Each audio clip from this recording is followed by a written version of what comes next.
Praise God. Amen. Praise God. Hallelujah. Purihin ang Diyos na buhay. Amen. Mapagpalang umaga po sa bawat sa atin.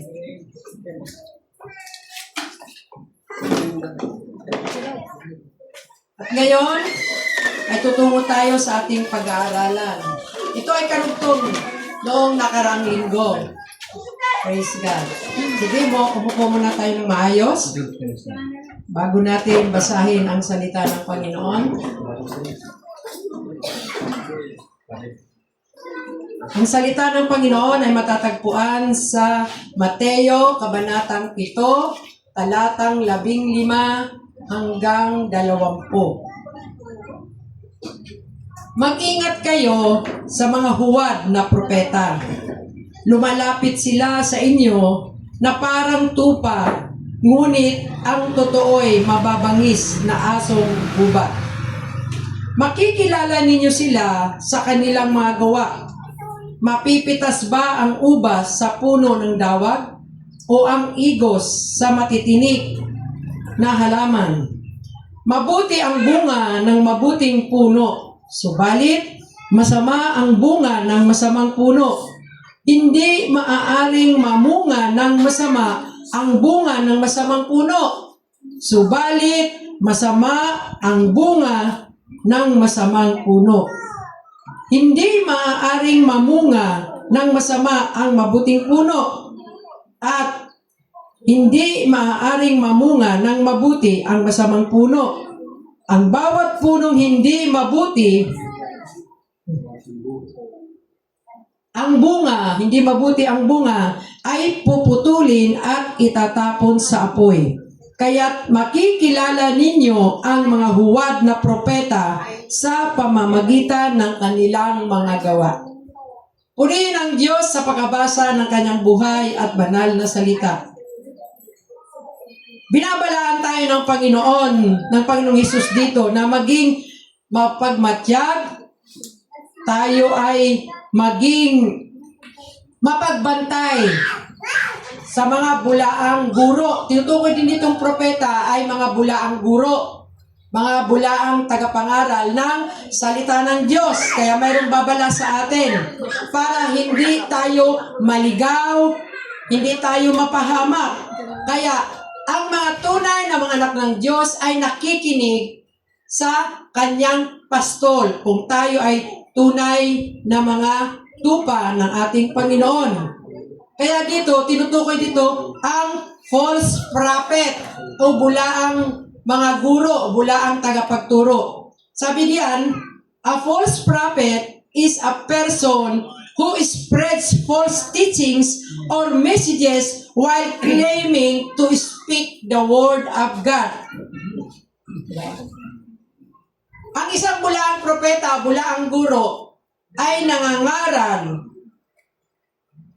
na pawang kasinungalingan naman, at sila ay nagsasalita na hindi naayon sa banal na kasulatan, sabihin na natin, at inaangkin nila na ang kanilang pinapangaral ay mula sa salita ng Diyos, kung saan matatagpuan yun sa Biblia. Ilan tulad sila ng isang asong gubat na maganda ang mga pananalita, pero bandang huli ay sisirain ka rin pala at mawawasak ang iyong pagkatao, ang iyong buhay espiritual. In the Bible, sa Biblia, false prophets also spoke on behalf of false gods. False prophets functioned in their prophetic role legitimately or for the purpose of deception. The Bible denounces false prophets for leading people astray. Yun po. Ang mga bulaang propeta ay nangangaral ukol sa salita ng Diyos. Pero, yun pala, ay hindi naman talaga nagdadala sa tao palapit sa Panginoon, kung saan patuloy pa nila itong winawasak at sinisira at inililigaw ng landas. Anong sabi dito sa Mateo 24:23? Basahin natin. Mateo 24:23. Basahin ko sa Tagalog para is lalo nating maunawaan ang salita ng Diyos. Kung may nagsabi o may magsabi sa inyo, narito ang Mesiyas o nariyan siya, huwag kayong maniniwala sapagkat may mga magpapanggap na Mesiyas at may mga lilitaw na mga bulaang propeta. Magpapakita sila ng mga kagilagilalas na tanda at mga kababalaghan upang iligaw kung maaari pati ang mga hinirang ng Diyos. Tandaan ninyo, ipinapauna ko nang sabihin ito sa inyo. Amen. Sabi dyan, di ba? Marami na ngayon. Narito ang mga propeta, nandito ang Mesiyas, narito si Jesus. Sabi ng Bible, huwag tayong maniniwala. Karaka-raka, huwag tayo agad maniniwala. Dahil sila ay nagpapakita nga ng mga kababalaghan. Ang mga tao ngayon, gusto nila to see is to believe eh. Maniniwala lang ako, totoong yung Diyos kung talagang mawala na yung bukol ko. Kung gagaling ako ngayon, kung makakalakad ako. Sabi ganon, gumagawa sila ng kababalaghan. Dahil ang dyablo, ang ating kaaway ay deceiver, mapandaya at manggagaya. Kaya gagayahin niya kung ano ang ginagawa ng ating Panginoong Hesus, ng ating Diyos. Kaya sabi ng Panginoon, mag-ingat tayo. Dahil gumagawa din sila ng mga himala at kababalaghan. Kaya binabalaan na tayo ng Diyos na mag-ingat tayo sa mga bulaang guro or propeta. Kaya sabi niya, pinaalala ko na sa inyo. Sabi ganon. Sabi din dyan, basahin ko sa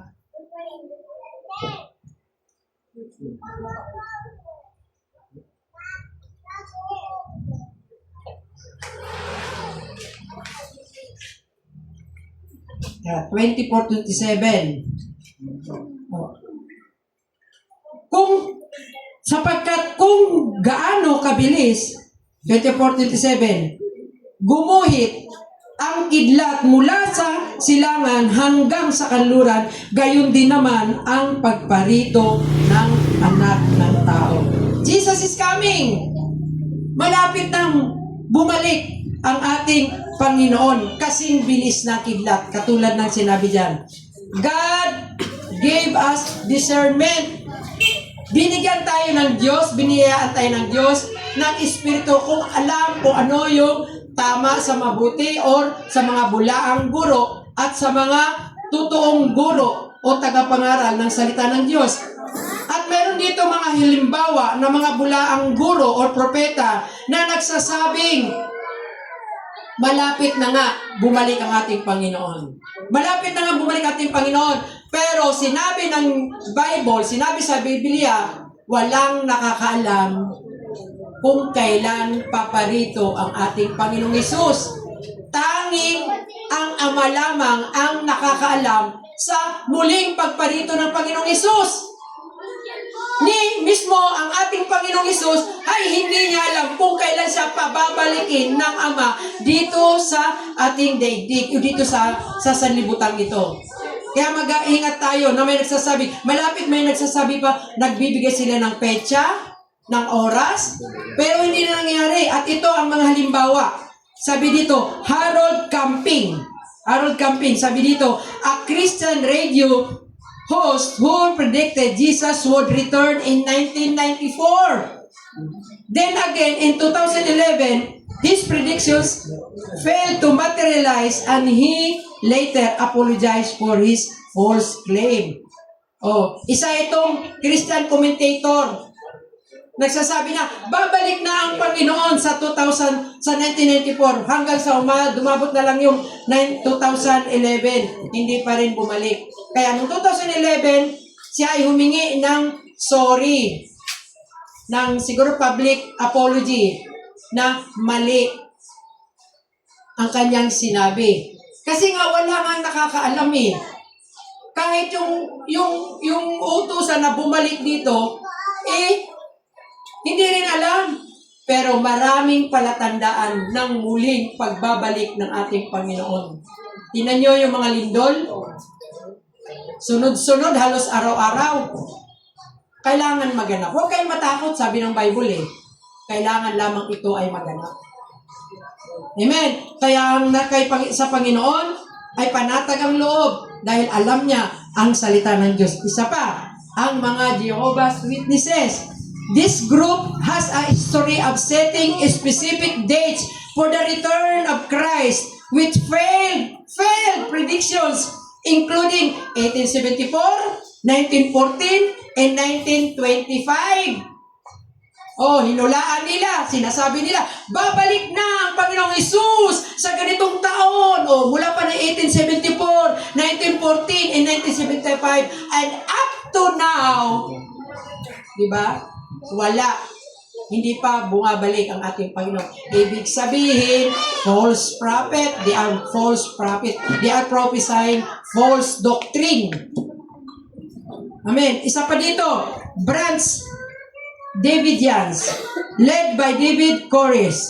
This sect believed the second coming was imminent and would occur in 1990s. Ito ding taong ito, sinasabi, babalik ang Panginoon sa 1990. Pero hanggang ngayon, 2025 na, mga kapatid, wala pa rin. Kaya mag-iingat tayo. Huwag tayong maniniwala. Basta, yan ang tatandaan natin, mga kapatid. Kapag ka may isang guro o propeta nagsasabing ng petsa ng taon, bulaan na yan. Kasi walang nakalagay sa Bible. Darating, the assurance, darating ang ating Panginoon.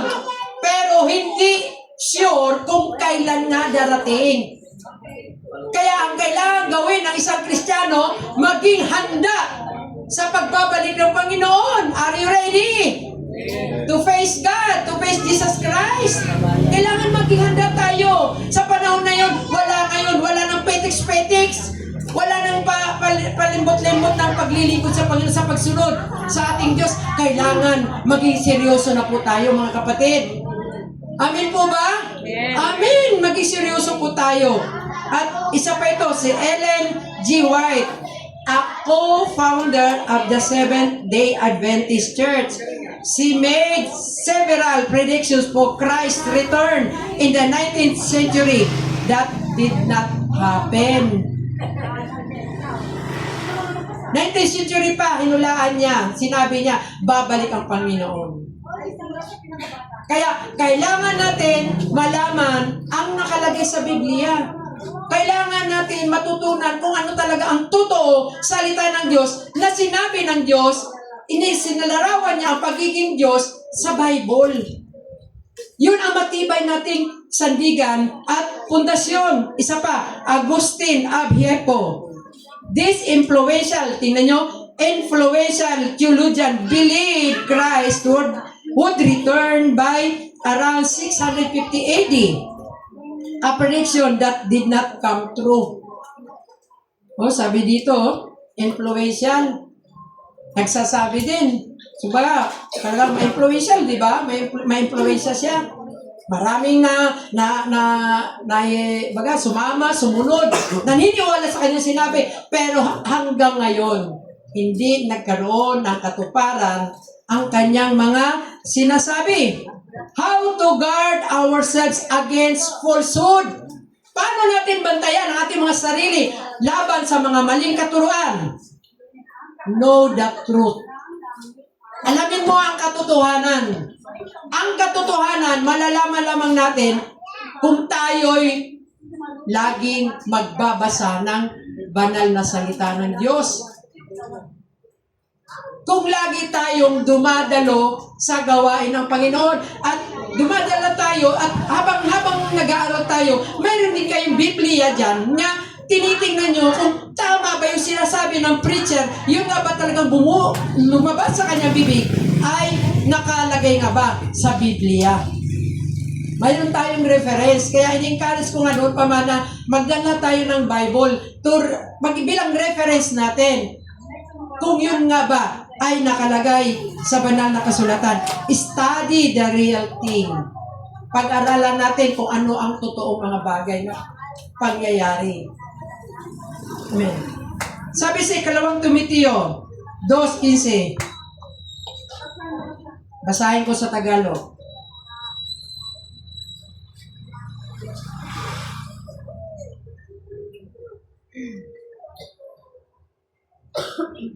Praise God. Ikalawang Timoteo 2:15. Mula pa pagkabata, alam mo nang ang banal na kasulatan ay nagtuturo ng daan ng kaligtasan sa pamamagitan ng pananalig kay Hesukristo. Amen.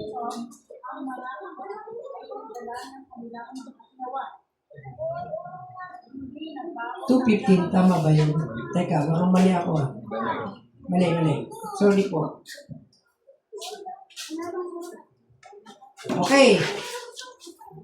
Pagsikapan mong maging karapat-dapat sa Diyos, manggagawang walang dapat ikahiya at tapat na nagtuturo sa katotohanan. Amen. Sabi diyan, pagsikapan. Sikapin natin na maging dapat tayong tagapangaral ng salita ng Diyos. Hindi lang po tayo tagapakinig. Hindi lamang po tayo tagaupo. Kailangan ibahagi din natin ang salita ng Diyos na ating tinanggap at ating narinig. Praise God, doon sa harapan namin, yun nga, mayroong, di ba, may namatay, nagbigti. Kahit sa sandaling paraan, pag-pray ko rin sila. Kahit mahina. Pero ang ano nga daw niya, Jehovah's Witnesses siya. Pero sinabi ko na, Ading, akala ko matanda siya sa akin. Pero mas matanda pala ako, 58 lang siya. Ading, pwede ba kita ipag-pray? Oh, sige po. Pinag-pray ko siya. At alam ko, hindi babalik ang salita ng Diyos nang walang kabuluhan, nang walang nangyari. Sapagkat ang salita ng Diyos ay buhay at makapangyarihan. Amen! Amen! Buhay at makapangyarihan ang salita ng Diyos. Hindi ito babalik nang walang nangyayari, walang saysay.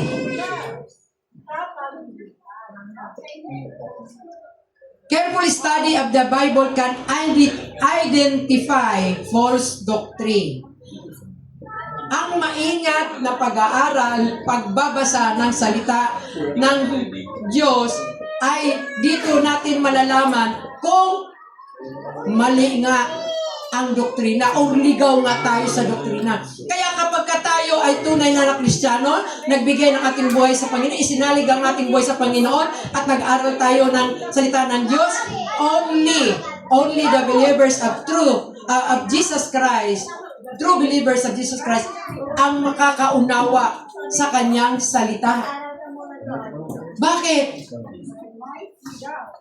Sapagkat nananahan na ang Espiritu ng Diyos sa ating mga buhay nung tayo ay nagsisita, nung balik na at totoo nating tinanggap si Jesus bilang Panginoon at sariling tagapagligtas, nananahan na sa bawat isa sa atin ang Espiritu ng Diyos. Kaya kapag nagbabasa tayo ng salita ng Diyos, nauunawaan natin. Amen? Nauunawaan natin.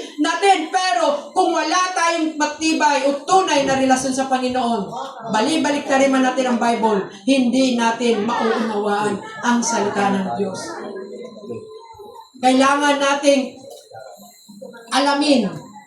Kailangan nating sisirin ng malalim ang salita ng Diyos. Hindi natin dapat sabihin, narinig ko na yan. Paulit-ulit na salita ng Diyos. Alam ko na yan. Narinig ko na yan nung isang araw. Ngayon na naman, ito naman. Alam nyo, ang salita ng Diyos yung pinapahayag, mayroong bagong kapahayagan. Kaya huwag nating pagsasawaan ang salita ng Diyos. At dito natin malalaman. Amen. Ang tunay at mali o huwad na doktrina. O, halimbawa na lang sa Trinity. Ang stand natin, naniniwala tayo sa Diyos Ama, Diyos Anak, at Diyos Espiritu Santo. Iisang Diyos, tatlong persona. Sabi dito, Mateo 3:16. Basahin ko ulit sa Tagalog, mga kapatid.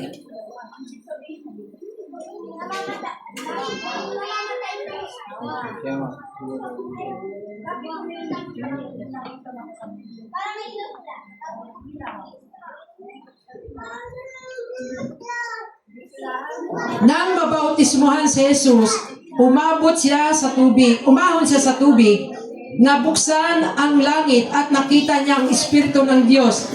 Bumaba sa kanya gaya ng isang kalapate at isang tinig mula sa langit ang nagsabi, "Ito ang minamahal kong anak na lubos kong pinalulugdan."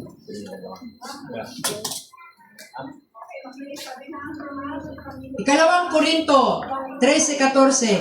May the grace of the Lord Jesus, the Messiah, the love of God, and the fellowship of the Holy Spirit be with all of you. Matthew 28:19. Therefore, as you go, disciple people in all nations, baptizing them in the name of the Father and the Son and the Holy Spirit. This is the greatest commandment of God. Humayo kayo at gawin ninyong disipulo ang lahat ng tao. Bautismuhan mo sila sa ngalan ng Ama, ng Anak, at ng Espiritu Santo. Mateo 28:19. Therefore, as you go, disciple people in all nations, baptizing them in the name of the Father and the Son and of the Holy Spirit. 1 John 4:11 o 4:1. Basahin ko sa Tagalog ito. 1 John 4.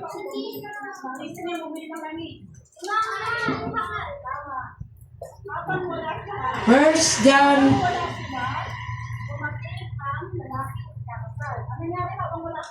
4:11. Thank you, Lord.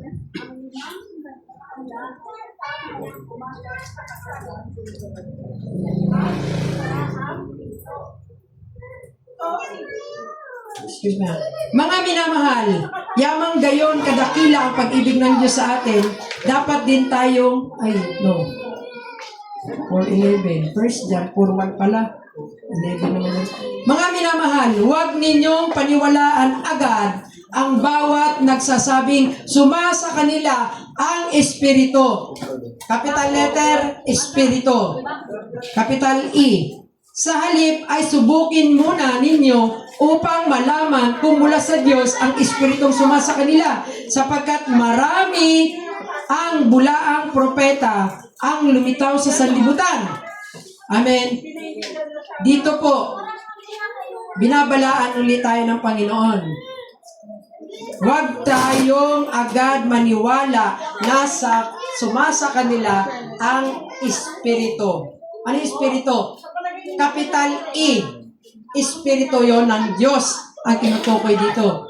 Ito ang mga listahan ng mga katuruan o mga denominations na nagtuturo ng maling aral sa Biblia. List of the denominations that teaches wrong doctrine of the Bible. Number 1, ito, Judaism does not consider Jesus the Son of God. Judaism, hindi nila kinikilala si Jesus na anak ng Diyos. O ano naman sa Islam? Respect Him as a prophet but not divine. Ginagalang nila si Jesus, pero para sa kanila, propeta lamang si Jesus. Ang ating Panginoon.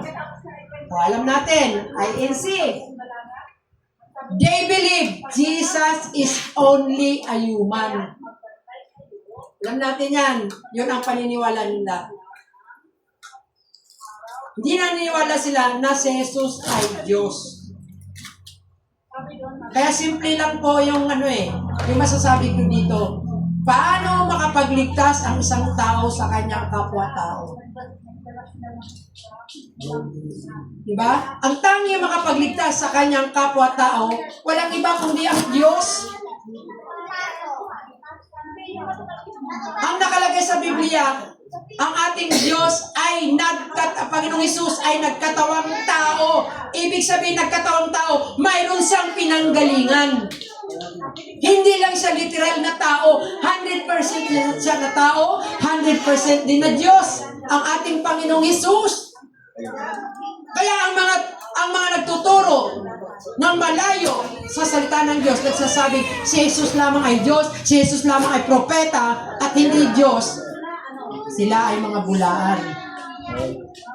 Sino man nagsasabing na si Jesus ay hindi nagkatawang tao, doon mo malalaman na sila ay mga bulaang guro.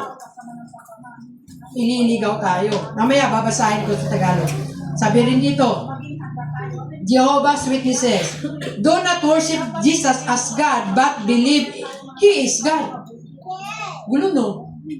Hindi sila naniniwala na si Jesus ay Diyos, pero naniniwala sila, diba? Hindi nila sinasamba si Jesus na isang Diyos, pero naniniwala sila na siya ay galing sa Diyos. God's first creation and a separate entity from God, the Father. God's first creation. Unang nilikha daw sa lahat, si Jesus. Sabi sa Genesis, nung nilikha ang daigdig, ang lahat ng bagay, nandoon na siya. Nandoon na siya. Ano naman tong Unitarians? Believe Jesus was a great teacher and prophet, but not God Himself. Some modern Unitarian Universalists are no longer considered Christians, while others remain in Unitarian Christian Church. Dito ay sinasalarawan natin dito para malaman natin. Kaya lagi kong sinasabi sa inyo, aralin natin. Pagbulay-bulayan natin ang salita ng Diyos. Kung nagpo-confirm ba yung turo natin dito at sa turo ng banal na kasulatan. Dahil kung magkaiba, naliligaw na kayo. We encourage, sino ba ang isang bulaang propeta na mag-encourage na mag-aral kayo ng salita ng Diyos, basahin ninyo. Kaya sa ibang denominasyon, hindi sila nag-encourage na magdala ng Bible ang mga mananambahan. Only the preacher ang binigyan nila ng right na magdala ng Biblia. Anong ibig sabihin doon? Kayo na rin ang makakasagot doon. Sapagkat ang Biblia ay nagsasabi ng katotohanan, ito ang matibay nating sandigan sa salita ng Diyos. Kaya ako, for the glory of God, to live is Christ and to die is gain. Ang mabuhay kay Kristo ay mabuhay na rin ako. Ang mabuhay para kay Kristo at ang kamatayan ay isang pakinabang. Kailangan, dahil bakit ko nasasabi yan? I stand the truth. Tinatayan ko ang katotohanan ng salita ng Diyos. Dito ko nasumpungan ang tunay na makapagligtas sa atin. Sino yun? Ang ating pananalig sa ating Panginoong Hesus. Walang ibang pangalan ang binigay sa silong ng langit. Only the name of Jesus. Hindi po religion ang ibinigay ng Diyos para maligtas tayo. Sa Panginoong Hesus lamang tayo lumapit. Sa Panginoong Hesus lamang natin ilagak ang ating buhay sa Kanya. Dahil sinabi ng Bible, kung sumampalataya ka sa Kanyang bugtong na anak, magkaroon ka ng buhay na ganap at kasiyasiya. Magkaroon ka ng tunay na kaligtasan doon sa kaharian ng Diyos. Kasama natin ang kaharian ng Diyos. Walang ibang daan. Walang ibang daan patungo sa kaharian ng Diyos. Only in the name of Jesus. Acts 4:12, sabi nga nun, walang ibang pangalan na ibinigay sa silong ng langit, kundi sa pangalan lamang ng Panginoong Hesus. Kaya, yung pangalan ng Panginoong Hesus ay banal yan. Huwag nyo basta-basta bigkasin ng walang kabuluhan. Ngayon, marami nang nagagilindol. ang tawag nila agad, Lord, Lord! Sino bang pinapatungkulan mong Lord doon? Si Jesus ba? Pero pag wala tayong problema lang sa kuna, ano ngayon? Nagagawa ba nating tawagan ang ating Panginoon, tawagin ang kanyang pangalan? Ni isang segundo siguro, ni isang araw, hindi natin minsan nababanggit, Lord Jesus, Lord, tulungan mo kami, gabayan mo ako, Panginoon, sa aking desisyon. Hindi natin minsan nasasambit ang pangalan ng Panginoong Jesus.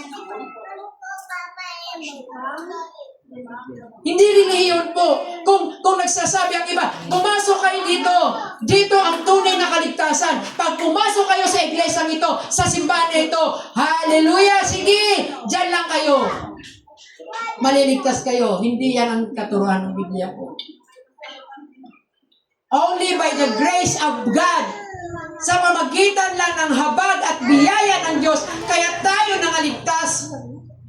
Hindi dahil sa ating mabubuting gawa, kaya walang dapat sinong pagmalaki. Alam nyo, ang sabi sa Bible, ang ating mga mabubuting gawa, saan ninalin tulad? Katulad lamang ng isang maruming basahan, sabi sa Isaias. Wala ang silbi, walang saysay. Thank you, Lord. Narito ka ngayon. Thank you, Lord. Kung ikaw ay tunay at tumanggap sa ating Panginoong Jesus, kung puso mo kino-confess na Jesus is Lord sa iyong buhay, ang Panginoon tagapagligtas sa iyong buhay, ano man ang mangyari, ligtas ka. Dahil nagsisimula ang ating pananampalataya sa pakikinig sa salita ng Diyos. Kaya malalaman nyo ang daan, malalaman nyo ang katotohanan pag lagi kayong makikinig sa salita ng Diyos, dahil madedevelop ang ating pananampalataya sa ating Panginoong Hesus. Dito mauusbong, dito magsisimula ang ating pananampalataya sa pamamagitan ng pakikinig. Kaya nasahin natin, mga kapatid, mga anak, asamin natin, lagi tayong present sa gawain ng Panginoon. Sabihin man natin, maliit na gawain o malaking gawain, the same, dahil naghahayag ng salita ng Diyos. Kaya ni-encourage mo ang bawat isa, leaders man, workers man, or members man, wala ka bang kinibilangan, ay encourage sa bawat sa inyo. Umattend tayo ng prayer meeting sa Zoom. Dahil nagpapalago po na sa atin ito ng ating pananampalataya sa ating Panginoon. Sabi dito, an example of Unitarianism is the rejection of the Christian doctrine of the Trinity, the belief in God as Father, Son, and Holy Spirit. Instead, believing God is a single unified being. Unitarians' core beliefs include emphasizing individual reason in the search for truth, promoting social justice, and viewing Jesus as a great teacher, not divine. Not divine. Historically, figures like Isaac Newton and Thomas Jefferson were considered Unitarians, and some modern groups like Unitarian Universalists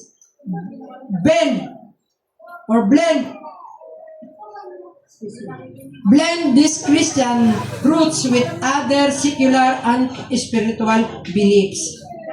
Naniniwala lamang sila na iisa lang ang Diyos, walang banal na Spirit, walang Holy Father, God the Father, God the Son, God the Spirit. Only God. Hindi na in-acknowledge si Jesus as Lord. At dito, kilala nyo ba si Thomas Jefferson, si Isaac Newton? Di ba mga scientist to? Isaac Newton, isa kasi Thomas Jefferson. Sila pala ay mga Unitarian. Ngayon ko lang natin. Nung nag-aano ko kanina. Ay, sila pala. Unitarian sila.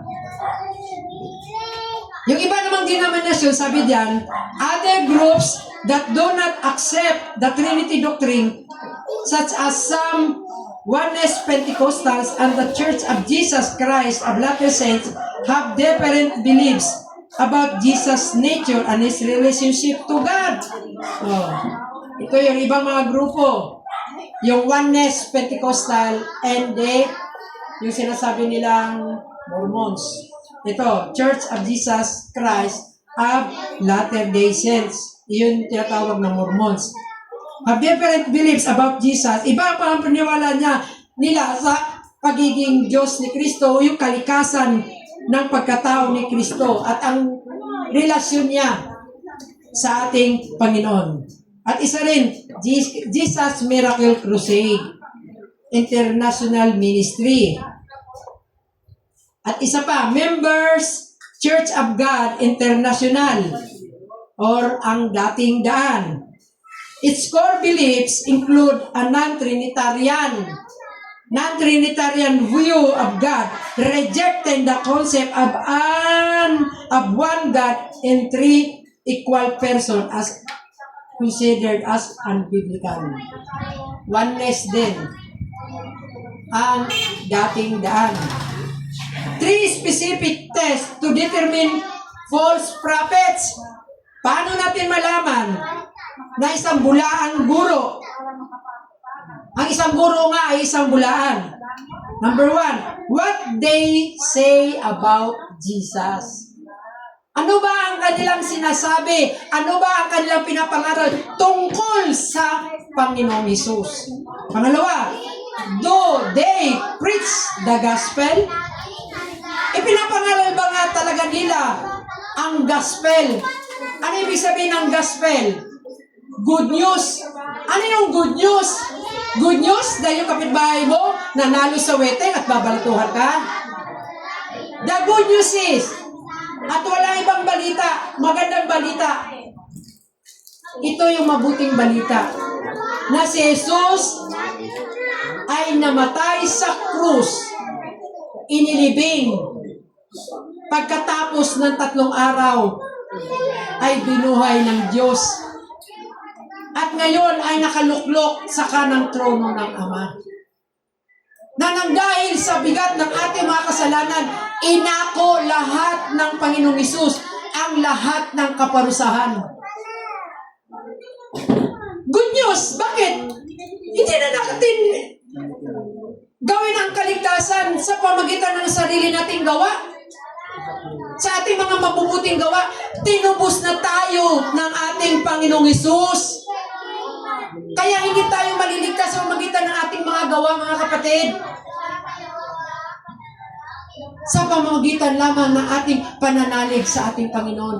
Ang Panginoong Hesus ang sinugo ng Ama. John 3:16. Gayon na lamang ang pag-ibig ng Diyos sa sanlibutan. Pag-ibig sa sanlibutan. Kalaki ng pag-ibig ng Diyos Ama sa sanlibutan. Sino yung sanlibutan? Ikaw, ako, tayong lahat. Tayong mga may buhay na nilikha ay sa wangis ng Diyos. Tayong naninira sa mundong ito. Tayo yung tinatawag na nasa sanlibutan. Gayon na lamang pag-ibig ng Diyos sa sanlibutan. What is the proof ang kanyang pag-ibig? Sige nga, patunayan mo na ako ay mahal. Mahal mo? Ang patunay, napatunayan na sa iyo ng Diyos na mahal ka. Ibinigay niya ang kanyang bugtong na anak. That is the proof that Jesus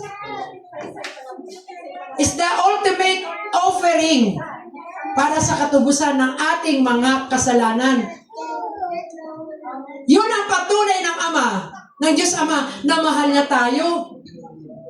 Masakit sa loob ng Ama, pero ibinigay niya dahil malaki nga. Sa sobrang laki ng kanyang pag-ibig, sinubog ng kanyang bugtong anak. Anong purpose doon? Anong layunin doon? Upang ang sino mang sumampalataya sa Kanya, sa ating Panginoong Hesus. Siya yung mediator, siya yung pinadala. Siya yung tulay para makarating tayo sa Diyos Ama. Sumampalataya sa Kanya. Ang sumampalataya sa Kanya, sabi doon, hindi mapapahamak. Hallelujah! Kundi magkaroon ng buhay na walang hanggan.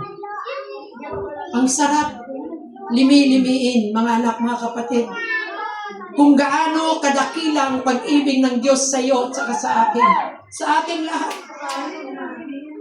Ang Panginoong Hesus ang nagbata lahat ng hirap at pasakit na dapat sana tayo ang magbata. Di ba kayo namamangha? Sa kadakilaan ng Diyos, paulit-ulit ko yung kaligtasan na sinasabi po natin dito. Ayon sa banal na kasulatan.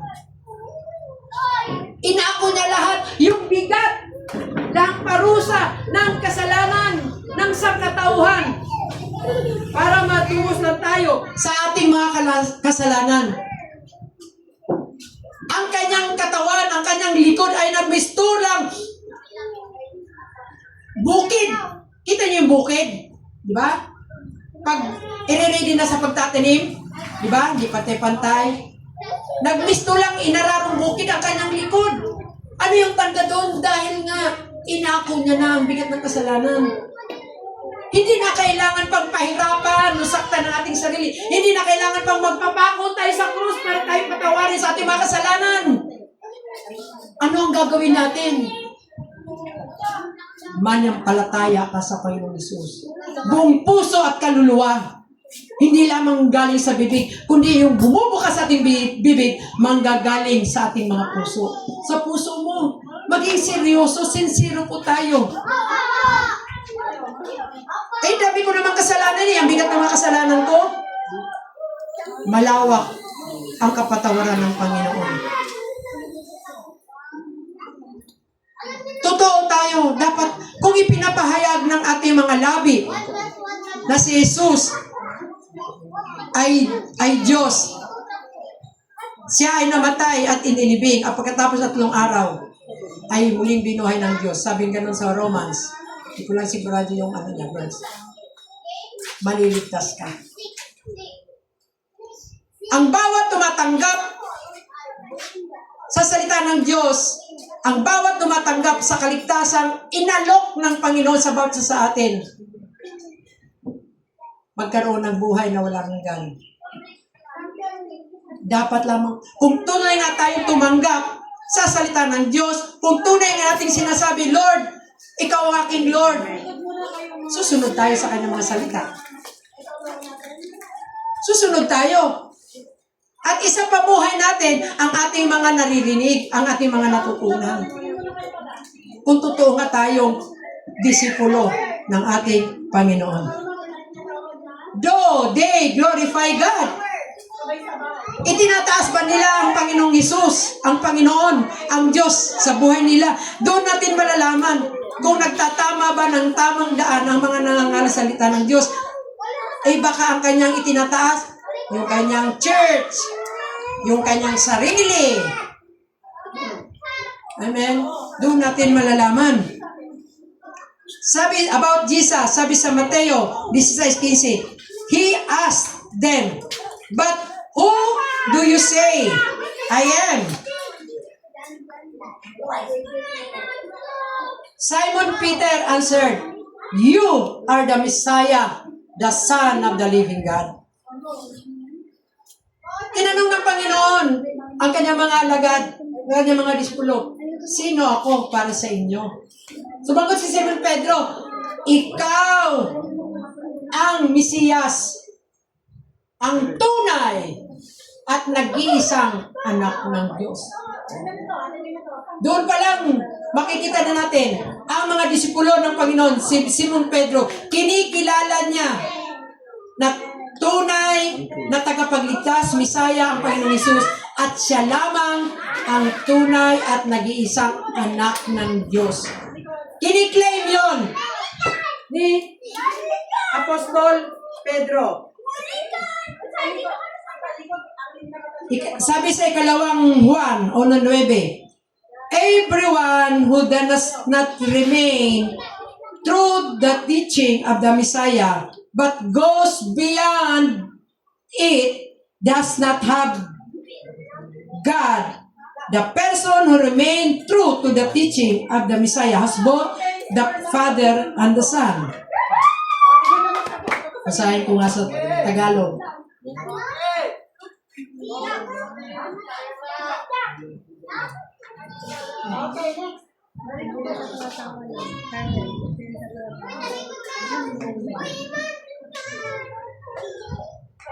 Kalawang Juan. Ang hindi, tingin po dito, ang hindi nananatili sa turo ni Kristo, kundi nagdaragdag dito, ay hindi pinanahanan ng Diyos. Sino mang nananatili sa turo ni Kristo ay pinanahanan ng Ama at ng Anak. Amen.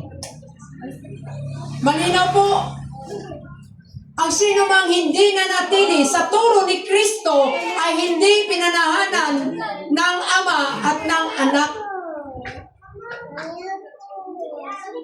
There is one Lord, one faith, and one baptism. One God and Father of all, who is above all, through all, and in all.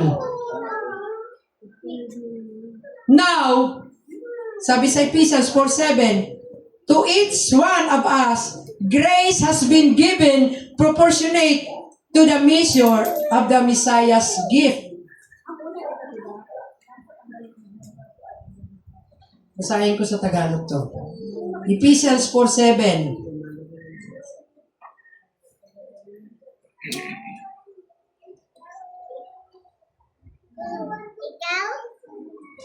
Ang bawat isa sa atin binigyan ng tanging kaloob ayon sa sukat na ibinigay ni Kristo. Ay, 4:7. Ay, hindi pala. Teka po. Maganda sa English. Now, to each one of us, grace has been given proportionate to the measure of the Messiah's gift. Ang bawat isa sa atin, binigyan ng tanging kaloob ayon sa sukat na binigay ni Kristo. Bawat isa sa atin ay binigyan ng kaloob. Patas, pantay-pantay po. Regalo na mula sa ating Panginoon. Sabi sa Juan 10:30, I and the Father are one. Ako at ang Ama ay iisa. Sabi ng Panginoong Hesus. Sa Bible, wala tayong ibang makikita na nagsasabing, ako at ang Ama ay isa. Only Jesus Christ claiming that I and God, the Father, are one.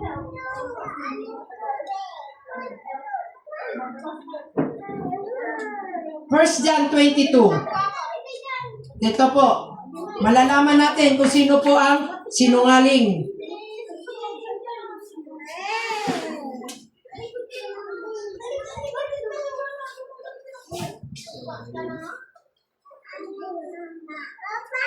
Sino nga ang sinungaling? Sabi dito di ako may sabi. Sabi sa unang Juan 2:22. Sino nga ang sinungaling? Hindi ba ang tumatangging si Kristo, si Jesu Kristo? Ulitin ko, sino nga ang sinungaling? Hindi ba ang tumatangging si Jesus ang Kristo? Ito nga ang Antikristo. Ito nga ang Antikristo. Ang ayaw kumilala sa Ama at sa Anak. Yun ang mga Antikristo. Yung hindi kumikilala sa Ama at sa Anak. Ang di kumikilala sa Anak ay di rin kumikilala sa Ama. Kapag tinanggap na ninuman ang Anak, pati ang Ama'y sa Kanya. Amen? Ipinapangaral nga ba ang mabuting kaligtasan? Sabi dito, sa Roma 1:16, for I am not ashamed of the gospel, because it is God's power for the salvation of everyone who believes, of the Jew first and the Greek as well. Sabi ni Apostol Pablo, hindi ko ikinahiya ang mabuting balita tungkol kay Kristo. Hallelujah! Sapagkat ito ang kapangyarihan ng Diyos tungo sa kaligtasan para sa bawat isa. Una sa lahat, sa mga nampalataya, sa mga Hudyo, at ganoon na rin sa mga Greko. Huwag nating ikaya ang mabuting balita tungkol kay Kristo. Yun lamang po ang mabuting balita. Wala nang ibang mabuting balita na nagdadala o nakasaad sa banal na kasulatan. Salvation is found through Jesus Christ only. By faith alone. By faith alone. Wow, how gracious our God. Amazing. Hindi na kailangan pa tayong magpasa ng krus, lumakad mula doon sa pintuan hanggang dito sa altar para mapatawad natin mga kasalanan. Dahil siya na nga naghirap eh. Isang kapalapastangan sa Diyos kapag ang isang tao ay ginawa ng katulad ng ginawa ng Panginoon. Pero kahit gawin nila at gayahin, hindi nila mahihigitan ang ginawa ng Panginoong Hesus sa krus ng Kalbaryo. The gospel is all about Jesus. Ang mabuting balita ay nakapaloob doon ay tungkol sa kapanganakan ng Panginoong Hesus. Siya ay nagkatawang tao, ipinanganak sa sabsaban sa Bethlehem. Doon siya ipinanganak. The life of Jesus, yung mga pamumuhay, ang nabubuhay ang ating Panginoon nung nandito pa siya sa lupa. 33 years siyang nabubuhay dito sa lupa. Kasama niya ang kanyang mga alagad. Makikita natin sa 4 Gospel, Matthew, Mark, Luke dyan, kung ano ang mga ang pamumuhay ng ating Panginoon Jesus nung siya ay narito pa sa lupa. At yung kanyang kamatayan. Alam ba natin kung paano namatay si Jesus, ng ating Panginoon? Dapat alam natin kung paano siya namatay. At bakit siya namatay? Para ba sa sarili niyang karangalan? Ano bang purpose? Bakit niya binigay ang kanyang buhay sa atin? Mga kapatid, dahil yan sa atin, kaya siya namatay sa krus. The resurrection, yung kanyang muling pagkabuhay. Ito ang pag-asa ng mga nasa Panginoong Hesus. Yung nananalig sa ating Panginoong Hesus. Ang sabi doon, bagamat mamamatay, muling mabubuhay. Bubuhayin ang mga tunay na mananampalataya ng ating Panginoon. Dahil ito ang dakilang pag-asa, ang muling bubuhayin ang mga nananalig sa ating Panginoong Hesus. Kaya kahit anong hirap, sabihin man natin, mahirap ang sumunod sa ating Panginoon, pero kung looking tayo sa great reward or great hope, ito yung great hope, na kahit tayo mamatay, muli tayong bubuhay ng Panginoon sa takdang panahon. Mabubuhay tayo. Kaya wala na ang kamandag, ang kasalanan sa ating mga buhay. Sapagkat yung ating buhay, alam natin, doon tayo sa piling ng ating Diyos. Pagka binawian ng ating buhay. Nakaka-bless ang ating kapatid na si Brother Mulong. Up to the last minute, nagpipray siya. Ang pinagpipray niya yung church, hindi yung sarili niya. Hanggang sa nalagutan siya ng hininga. Diba? Kahanga-hanga. Maano ba kaya sa isip natin? Lord, kung marinig niyo yung testimony, panood lang niyo yung video. Masasabi ba natin na, Lord, dumating man kung loobin mo na ganyan ako sa aking sitwasyon bago mo ako kunin, magagawa ko kaya yan? Panatag ng ating kapatid habang nag-aantay sa pagkuha ng ating Panginoon sa buhay niya. Panatag ang loob dahil alam niya ang kanyang patutungan. Wala na nga kamandag eh. Wala na yung takot sa kamatayan dahil handa na siya. Alam niya ang daan. Sa isip ko nga, Lord, ganyan sana ako. Up to the last minute, walang ibang binabanggit kundi ang ating Panginoong Hesus. Nananalangin pa rin siya. Pagpalain mo ang RGBCM, pagpalain mo ang kabuuan ng USBM, ang DRT, yun ang pinagpipray niya. Hanggang sa nalagutan siya ng hininga.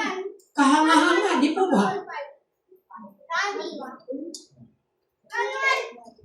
Wala na yung pagkakataranta. Alam na niya yung kanyang. Kaya panatag ang loob. Meron siyang great hope kasi. dakilang pag-asa. Kahit anong struggle, anong sagabal, anong hirap, may pag-asa sa Panginoon. Magdanas ako ng hirap, ang pinapatay lang dito, katawang lupa Di ba? Yung Espiritu. Ating kaluluwa, pag-ingatan natin. The second coming. Yun ang kabuuan ng gospel. Ang tungkol sa ating Panginoong Hesus. Yung kanyang kapanganakan, ang kanyang buhay, ang kanyang kamatayan, ang kanyang pagkabuhay na muli, at ang kanyang muling pagparito. Sabi sa Bible, makakarinig kayo ng mga balita, ng mga lindol, ng mga ano pa yun, bagyo, kung ano man, digmaan sa bansa, kapwa bansa. Pero huwag kayong matatakot. Lahat ay dapat mangyari. Para, sabi doon, papatunay lang na totoo ang nakalagay sa Biblia. Totoo ang ating Diyos na pinaglilingkuran at pinagkakatiwalaan ng ating buhay. Wala tayong ligaw. Hindi ako magpapatuloy sa paglilingkod sa Panginoon for 29 years. Or by 30 years. 29 years. Kung mayroon akong hindi nakita kung mayroon akong nakitang hindi totoo. Nagpapatuloy ako. Personally, ako po, sapagkat napapatunayan kong totoo ang aking pinaglilingkuran. Buhay siya! Yes, buhay ang ating Diyos. Sa araw-araw nating buhay, kung patuloy lamang natin ilagak ang ating buhay at tiwala sa Panginoon, doon natin matatanggap, ma-realize. Kung nagtitiwala tayo sa ating Panginoon ng lubusan, lalo nagpapakita siya ng mga himala, kababalagan na ikaw lamang ang tanging nakakaunawa. Nakakaintindi. Para, bakit pa? Bakit pa tayo titigil? Bakit pa tayo aatras? Napatunayan na natin na totoo ang ating Diyos na pinaglilingkuran. Halos araw-araw, lindol. Nakalagay yan sa banal na kasulatan. Pero sabi ng Panginoon, huwag kayong mabalisa. Sabi doon, makakarinig kayo ng alingaw-ngaw, ng mga digmaan sa bansa, kapwa bansa, lindol, at kung ano-ano pang sakuna. Pero huwag kang mababalisa. Lahat dapat ay maganap. It is written Nasulat Kailangan maganap. Lahat ng nasulat sa Biblia, kailangan maganap. Huwag kang mabalisa, sabi ng Panginoon Huwag tayong mababalisa. Therefore, ano dapat natin gawin? Sinabi ng Panginoon, huwag tayong mababalisa. Mawawala lamang ang ating kabalisahan sa mga nangyayari sa mundong ito kung tayo po ay nagtitiwala sa ating Panginoon. Ipakita natin ang ating tiwala sa Diyos sa pamagitan ng pananalangin. Baka mamaya may advanced thinker na sa atin dito. Naku, lindol na. Paano na kami makapaghanap buhay? Ganito, ganyan. Nakita niyo yung mga nangyari sa mga building, sa mga bahay. Ilang taong ininvest. Gumastos ng 2 million, mga ganyan. Pero sa isang kisap mata, wala lahat ang kanilang ipinundang. Sabi sa unang Korinto 15, mula 1 hanggang 4.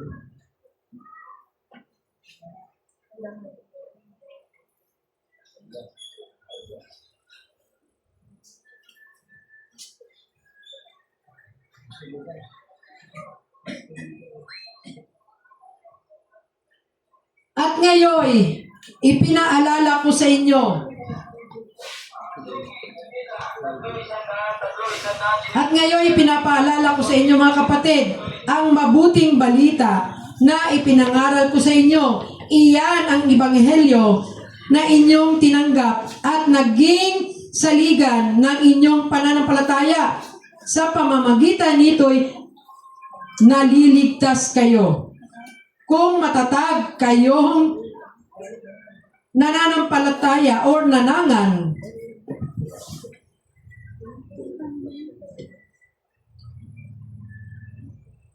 ulitin ko po. At ngayon pinapaalala ko sa inyo, mga kapatid, ang mabuting balita na ipinangaral ko sa inyo, iyan ang ebanghelyo na inyong tinanggap at naging saligan ng inyong pananampalataya. Sa pamamagitan nito'y naligtas kayo kung matatag kayong nananangan sa salitang ipinangaral ko sa inyo. Liban na nga lamang kung kayo'y sumampalataya na di iniisip ang inyong sinampalatayanan. Kaya, may mga Kristiyano, nung una, nandyan, pero bandang huli, nawawala. Malaman natin, uminto, or kaya pumunta sa iba, dahil hindi nga kilala ang sinampalatayanan eh. Kaya huminto or umalis, naghanap ng ibang, kumbaga, maganda. Marami ngayong inaalok na mga bagay na makasanlibutan or sanlibutan.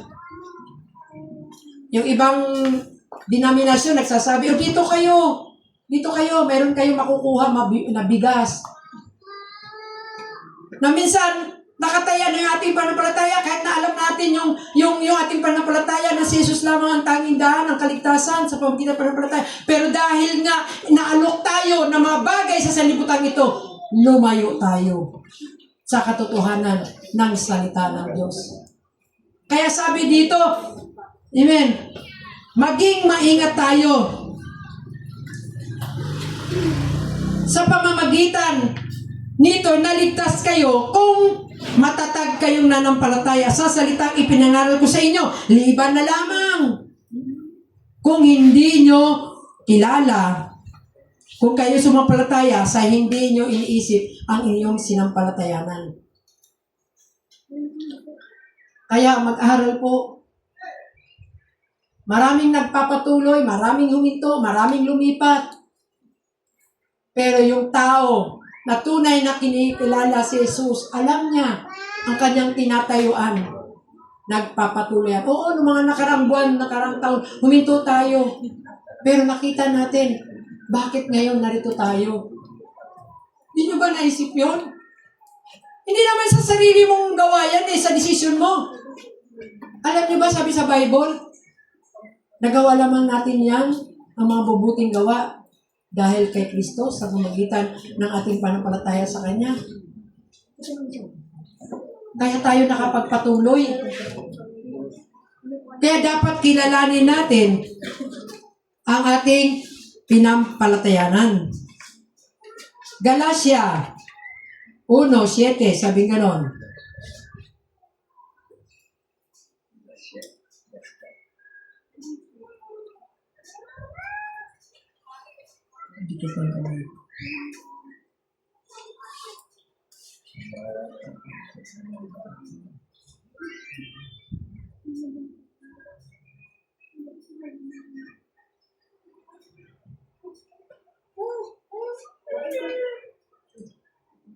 Sabi dito, ang totoo'y walang ibang mabuting balita.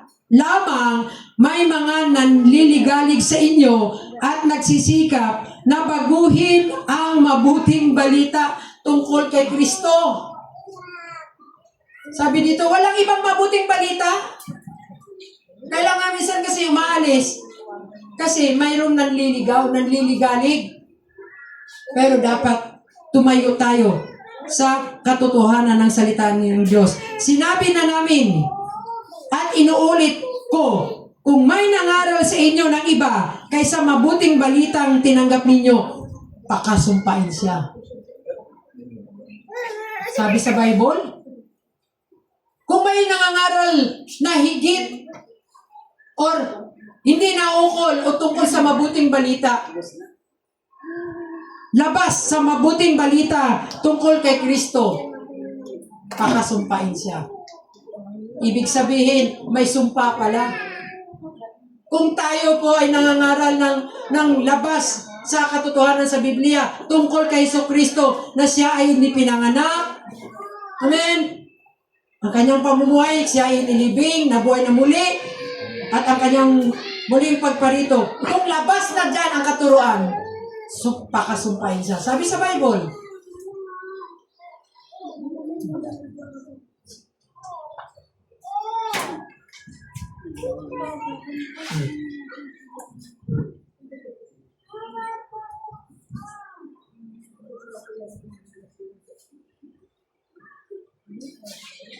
ito lang.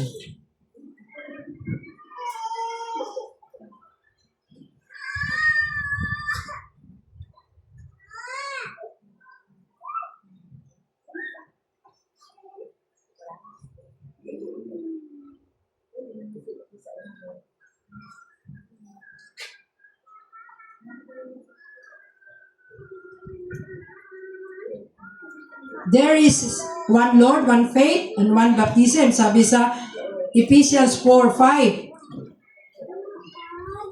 At one God and Father of all, who is above all, through all, and in all. Praise God.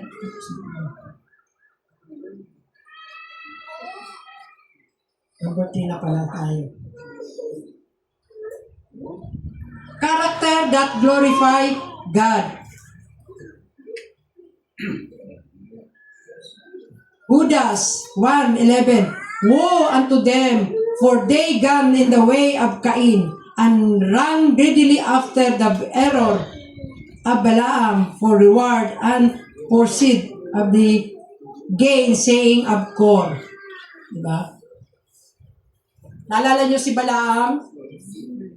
Muntik na siya. Diba? Maguyo. Maamuki sa mga bagay sa mundong ito. Purihin ang Panginoon. Bumalik siya sa Panginoon. Iba na sana ang kanyang itataas noon eh. Kaya dito natin malalaman kung tayo nga ba yung false teaching, false prophet, false teacher, itinataas ba niya sa kanyang buhay, sa kanyang pangangaral ang ating Panginoon?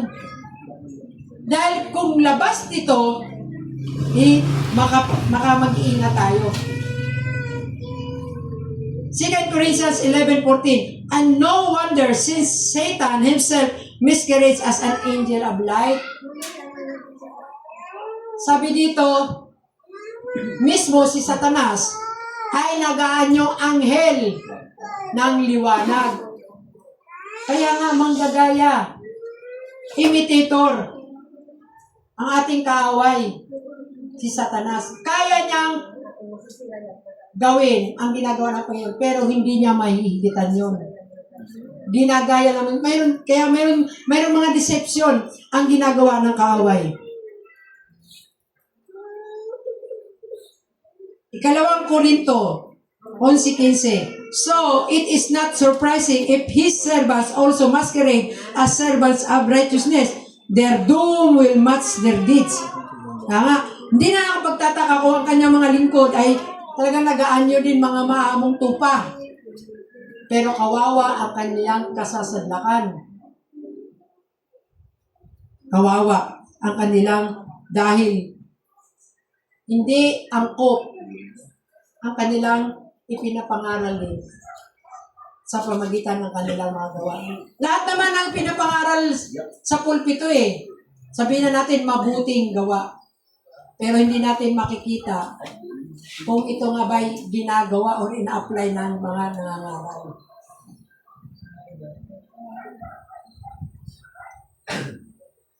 Patuloy ba natin pinapupurihan ang Panginoon sa ating mga buhay? Itinataas ba natin ang ating Panginoon sa ating mga buhay? Walang ibang daan, walang ibang kaligtasan, wala tayong ibang tatawagan kundi ang ating Panginoon lamang. Basahin ko sa John 10:12.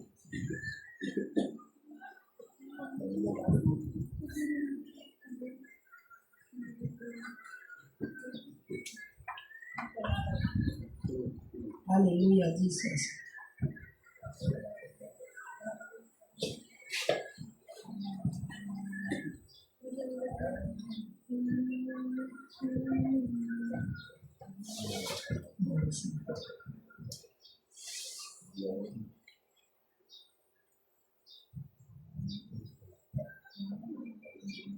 Ang upahan ay tumatakas kapag nakikitang dumarating ang asong gubat. Iniwan niya ang mga tupa, palibas ay hindi siya pastol at hindi kanya ang mga tupa. Kaya't sinisila ng asong gubat ang mga ito at pinapangalat. Tumatakas siya, palibas ay upahan lamang at walang malasakit sa kanyang mga tupa.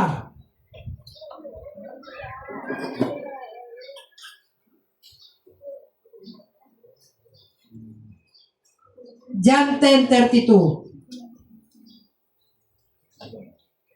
Kaya't sinabi sa kanila ni Jesus, maraming mabubuting gawa mula sa Ama ang ipinakita ko sa inyo. Alin ba sa mga ito ang dahilan at ako'y inyong babatuhin?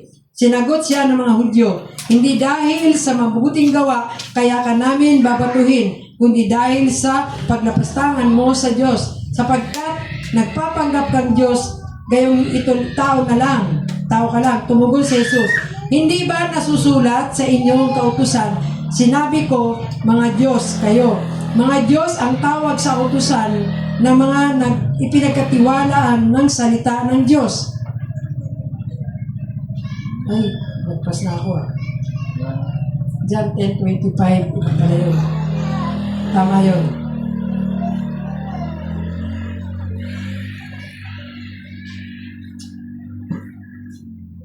Kaya't sinasabi sa kanila ni Jesus, maraming mabubuting gawa mula sa Ama ang ipinakita ko sa inyo. Alin ba ang mga ito ang dahilan at ako'y inyong babatuhin? John 10:25.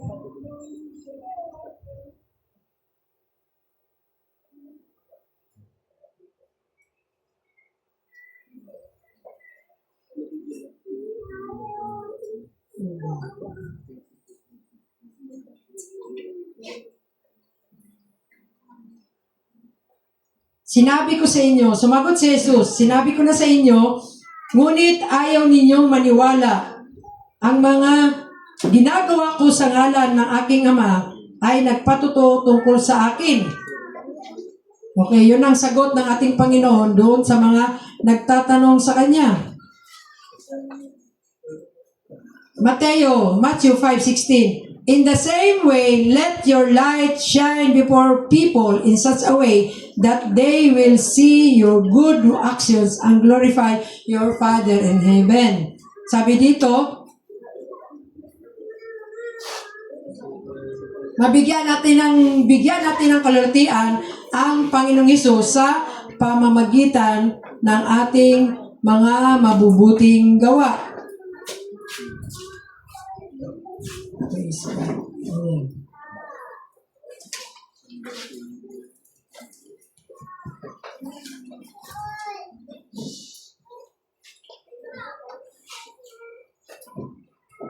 Sabi sa Mateo 7:20, so by their fruit you will know them.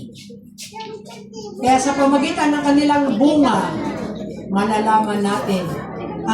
Sa pamagitan ng kanilang bunga, makikilala natin sila. Amen? Sa kanilang mga bunga, sabi nga, mamumunga ba ng masama ang mabuting puno? O ang mabuting puno ng masamang bunga? Diba? Kaya malalaman natin sa pamamagitan ng kanilang mga bunga. Oh. Ito po, mayroong tanong dito. What they say about Jesus?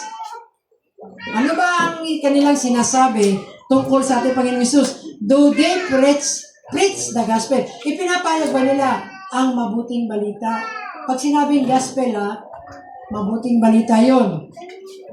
Do they practice character that glorify God? Sinasanay ba nila ang kabanalan?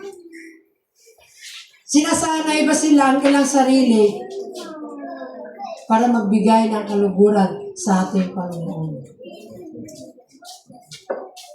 What is we talk? What we talk. Ibig sabihin doon, kung ano yung ating sinasabi, dapat nating lakarin. Hallelujah. Sabi dito sa unang 1:4-1.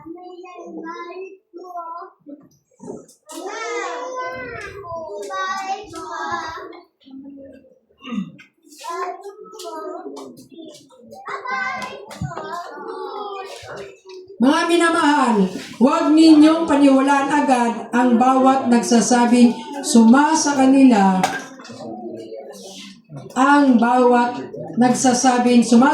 ang Espiritu. Sa halip ay subukin muna ninyo upang malaman kung mula sa Diyos ang Espiritong sumasa kanila. Sapagkat marami nang mula ang propeta ang lumilitaw sa sanlibutan. Test the Spirit. Be watchful and alert. Maging mapagpatsag tayo, maging matalino tayo, maging wise po tayo. Amen? Praise God. Sige po, bawat isa ay tumayo. Hallelujah. Muli natin awitin ang ating inawit kanina.